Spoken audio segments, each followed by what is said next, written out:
नमस्कार मंडळी. चला तर आजचा पदार्थ खूपच हेल्दी आणि पौष्टिक असणार आहे. शिवाय आपल्याला डॉक्टर सल्ला देतात तेव्हा बीट खायला कोणालाच आवडत नाही. पण या पद्धतीने जर पदार्थ बनवला, शिवाय लहान मुलांना जर रक्ताची कमजोरी असेल तर तुम्ही हा पदार्थ मुलांना बनवून देऊ शकता. मुले अगदी आवडीने खातील आणि बनवायला पुन्हा पुन्हा सांगतील. तर तुम्हाला मुलांना खा खा करण्याची गरज नाही. ऑटोमॅटिकच त्यांच्यामध्ये हे रक्तवाढीचं प्रोटीन तुम्ही देऊ शकता. तर त्यासाठी इथे पहा, आपण बीट घेतलेली आहे. बीट एकदम फ्रेश आहे. त्यामध्ये नख जरी टोचलं ना तर टचकन टोचल्या जात आहे. शिवाय दाबल्यानंतर इथे बीट अजिबात असं दबत नाहीये. अशाच पद्धतीने आपल्याला इथे फ्रेश बीट घ्यायचे आहे. आता बीटाच्या वरची सालं जी काढलीत ना त्याचं तुम्ही ज्यूस करून देखील पिऊ शकता. कारण सालांमध्ये सुद्धा भरपूर प्रमाणात प्रोटीन असतं. शिवाय रक्तवाढीसाठी सालं देखील तितकेच महत्त्वाचे आहेत. पण आपण ह्या पदार्थामध्ये सालासकट वापरू शकत नाही. त्यामुळे बीट पूर्णपणे आपण सालं काढून घेतले. त्यानंतर सगळ्यांच्याच घरामध्ये अशा प्रकारची किसणी असते. त्या किसणीने सर्व बीट इथे किसून घेतलं. आता आपल्याला घ्यायची आहे वाटी. आता वाटीने आपल्याला हा केस मोजून घ्यायचा आहे. कारण आपल्याला यामध्ये जेव्हा गूळ किंवा साखर घालायची असते तेव्हा हा किस मोजलेला पाहिजे. त्यामुळे ना हा किस आपल्याला खूप दाबून भरायचा नाही, तर सपाट वाटी असा भरून घेतला.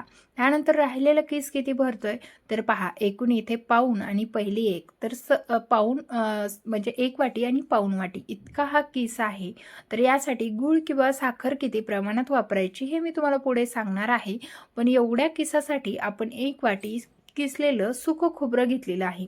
याऐवजी तुम्ही ओला नारळाचा किस देखील एक वाटी वापरू शकता. आता हा किस पूर्णपणे आपल्याला यामध्ये मिक्स करून घ्यायचा आहे. कारण आपल्या बीटामध्ये भरपूर प्रमाणात पाणी किंवा म्हणजे त्याचं पाणी जे असतं ना ते खोबऱ्यामध्ये देखील उतरलं पाहिजे. त्यामुळे ही गॅसवर न करता खालीच आपल्याला प्रोसेस करून घ्यायची. तर इथे आपण हे सुकं खोबरं व बीट मिक्स केल्यानंतर यामध्ये तुम्हाला सुकं खोबऱ्याचं कुठलं म्हणजे केस आहे किंवा बीटचं कुठलं आहे हे सुद्धा लक्षात येणार नाही. त्यामुळेच आपल्याला ही प्रोसेस खाली करायची. त्यानंतर इकडे गॅसवरती आपल्याला पॅन ठेवायचा आहे. त्यामध्ये अवघं आपल्याला 1 चमचा साजूक तूप घालायचं आहे. तूप पूर्णपणे मेल्ट झालं की यामध्ये आपण मिक्स करून घेतलेलं सुकं खोबरं व जो आपला बिटाचा किस आहे तो या तुपावरती घालून घ्यायचा.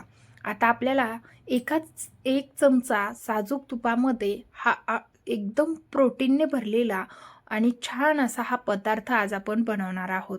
त्यासाठी आता आपल्याला हे सतत हलवत खोबरं व बीट परतवून घ्यायचं आहे.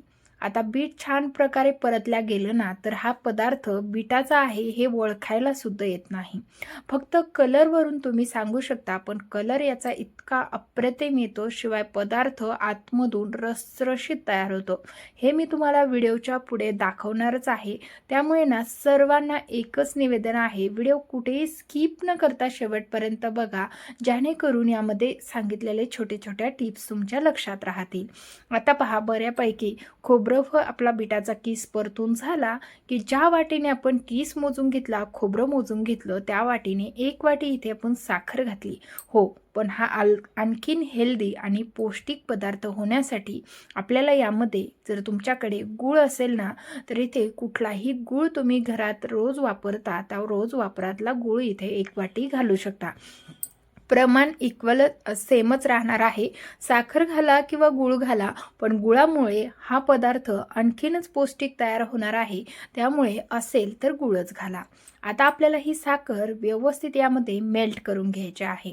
साखर मेल्ट झाल्यानंतर पूर्णपणे साखरेचं पाणी जोवर आटत नाही तोपर्यंत आपल्याला हा पदार्थ परतवत राहायचा आहे. जरा जरी वल्ला राहिला ना पदार्थ तर तो जास्त दिवस टिकणार नाही. हा पदार्थ किती दिवस टिकतो हे देखील मी तुम्हाला पुढे व्हिडिओमध्ये सांगणारच आहे. पदार्थ तेवढ्या दिवस टिकण्यासाठी पदार्थ हा व्यवस्थित परतवून घेणं तितकंच महत्त्वाचं आहे. त्यामुळे ना ज्या पद्धतीने व्हिडिओमध्ये तुम्हाला सांगितलंय, शिवाय मी ज्या पद्धतीने हा पदार्थ बनवते परतून घेताना यामध्ये पहा किती प्रमाणात पाणी आहे. शिवाय सगळ्या साखरेचं पाणी झालं, बिटामध्ये सुद्धा पाण्याचं प्रमाण आहे. शिवाय खोबऱ्यामध्ये सुद्धा तेलकट चुपटपणा असतो, त्यामुळे हा पदार्थ जरा वेळ लागतो आपल्याला जास्तीचा की परतवून घेण्यासाठी, जेणेकरून याचा गोळा जोपर्यंत तयार होत नाही ना तोपर्यंत आपल्याला याला सतत हलवत परतवून घ्यायचं आहे. जसं की तुम्ही इथे पाहू शकता, आता यामध्ये ना भरपूर प्रमाणात बिटाने पाणी सोडलेलं आहे, साखरेचं पाणी झालेलं आहे, त्यामुळे हा पदार्थ पातळ झालेला आहे. याचमध्ये अर्धा चमचा वेलची घालून घ्यायची आहे. वेलचीमुळे या पदार्थाला आणखीनच छान अशी टेस्ट येते. आता वेलची सुद्धा यामध्ये मिक्स करून घेतली आणि याला सतत हलवायचं आहे, नाहीतर खालच्या साईडने हा पदार्थ करपू शकतो, शिवाय कडक देखील होऊ शकतो. 5 ते 6 मिनिटानंतर तुम्हाला दाखवते तर इथे बऱ्यापैकी यामधलं साखरेचं शिवाय बिटाचं पाणी कमी झालेलं आहे. पण आणखीन देखील आपला पदार्थ जास्त दिवस टिकण्यासाठी इतका परतल्या गेलेला नाही. त्यामुळे हा पदार्थ तुम्ही स्टोअर करून जास्तीत जास्त दिवस टिकवण्यासाठी आपल्याला हा पदार्थ आणखीन 2-3 मिनिटे परतणं गरजेचं आहे. त्यासाठीच आपण हा पदार्थ आणखीन 2-3 मिनिटासाठी परतवून घेऊया. तर इथे हलकासा तुम्हाला गोळा बनायला लागलेला आहे हे दिसत असेल. शिवाय यामधलं पाणी पूर्णपणे म्हटलं तरी सुद्धा चालेल, कारण यामध्ये दाबल्यानंतर पाणी निघत नाही. पण आणखीन सुद्धा अशा पद्धतीने याला स्प्रेड करून घेऊया, म्हणजे यामध्ये जरी थोडंफार पाणी असेल तर ते आटून जाईल. आता इथे ना पूर्णपणे पाणी आटल्या गेलं की लगेचच गॅस बंद करायचा आहे आणि आपल्याला आता हे मिश्रण ताटामध्ये काढून घ्यायचं आहे. तर इथे ना ताटाला तेल तूप काहीच लावायची गरज नाही, कारण याची आपण वडी थापणारच नाही. त्यामुळे जर तुम्ही वडी थापून घेणार असाल तर खाली ताटाला तूप किंवा तेल बटर काहीतरी लावून मग त्यावरती तुम्हाला ही थापून घ्यायचं आहे. पण आज आपला पदार्थ लहान मुलांसाठी खास असणार आहे. मोठे तर तसंही बीट म्हटलं डॉक्टरने सांगितलं तरी देखील खातील, पण लहान मुलांचं तसं नसतं. लहान मुलांना जी गोष्ट आवडते तीच खातात. बाकी त्यांना डॉक्टरांनी सांगू द्या किंवा कुणीही सांगू द्या, ते पौष्टिक असू द्या व काही असू द्या, ते मुलं ऐकत नाहीत. त्यामुळे आजची रेसिपी ना जास्तीत जास्त लहान मुलांना आवडेल अशीच असणार आहे. त्यामुळे हे मिश्रण काढून असं पसरवून ठेवलं. आता छान असं थंड झालेलं आहे, तर छोटीशी गोळी घेते आणि पहा अशा प्रकारे गोळी तयार केली ना लगेचच ती बंद झालेली आहे आणि छान झालेली आहे. तर आता पहा आपला पदार्थ ना बनवण्यासाठी तयार आहे. तर इथे ना मी नारळाचा बुरदा तयार करून घेतलेला आहे. शिवाय हा घरीच तयार करून घेतला, कारण त्याची काळी पाट काढून टाकली आणि वरतून लावण्यासाठी हा बुरदा तयार करून घेतलाय. लहान मुलांना आकर्षक करणारा पदार्थ बनवायचा म्हटलं की हे असं काहीतरी करावंच लागतं.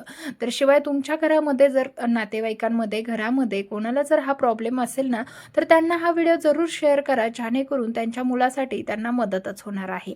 तर पहा इथे हाताला आपण ना पाणी ना तूप ना तेल काहीच लावायची गरज नाही, कारण यामध्ये जे आपण 1 चमचा तूप घातलंय ना त्या तुपामुळेच हा पदार्थ आपल्या हाताला अजिबातच चिटकत नाही. तर अगदी गोल गरगरीत याचा मस्त बीटरूटचा लाडू आपला तयार झालेला आहे. तर मस्त असा हा लाडू तयार झालाय, चकाकीदार झालाय, सुरेख असा हा लाडू तयार झालेला आहे. तुम्हाला मी शब्दात सांगू शकत नाही, इतका मस्त झालेला आहे. मुलं तर चॉकलेट समजून हा लाडू खातील बरं का. तुम्ही एकदा नक्की बनवून पहा. त्यामुळेच म्हटलं तुमच्या नातेवाईकांमध्ये जर कोणाला रक्तवाढीचा प्रॉब्लेम असेल ना तर त्यांच्यासोबत हा व्हिडिओ नक्की शेअर करा. लहान मुलांसाठी विशेष करून हा व्हिडिओ जास्तीत जास्त शेअर करा, जेणेकरून सगळ्यांपर्यंत हा व्हिडिओ पोहोचेल. तर चला मस्त असा सुक्या खोबऱ्याचा जो बुरदा घेतला त्यामध्ये कोट करून घेतला, जेणेकरून मुलांना आणखीनच आकर्षक हा लाडू वाटेल आणि ते लगेचच खायला घेतील. तर सुंदर आणि सुरेख असा लाडू आपला तयार झालेला आहे. याच पद्धतीने सर्व लाडू ओळून घेते. अगदी झटपट तयार होतात, जास्तीचा वेळ देखील याला लागत नाही. संपूर्ण लाडू याच पद्धतीने ओळून घेतले. तर तुम्ही पाहू शकता किती सुरेख असे लाडू आपले तयार झालेले आहेत. जवळून तर इतका आकर्षक आणि अगदी जेलीपेक्षाही सुंदर असा हा बीटरूटचा लाडू दिसतो. त्यामुळे लहान मुलांना ना अगदी कमजोरी नसेल ना तरी सुद्धा हे लाडू बनवून खायला घाला, जेणेकरून त्यांच्या फ्युचरमध्ये त्यांना कधीच ही कमजोरी येणार नाही. तर आतून पाहू शकता किती सुरेख आणि रसरशीत असा हा लाडू तयार झालेला आहे. तर रेसिपी आवडली असल्यास लाईक शेअर आणि सबस्क्राईब करा.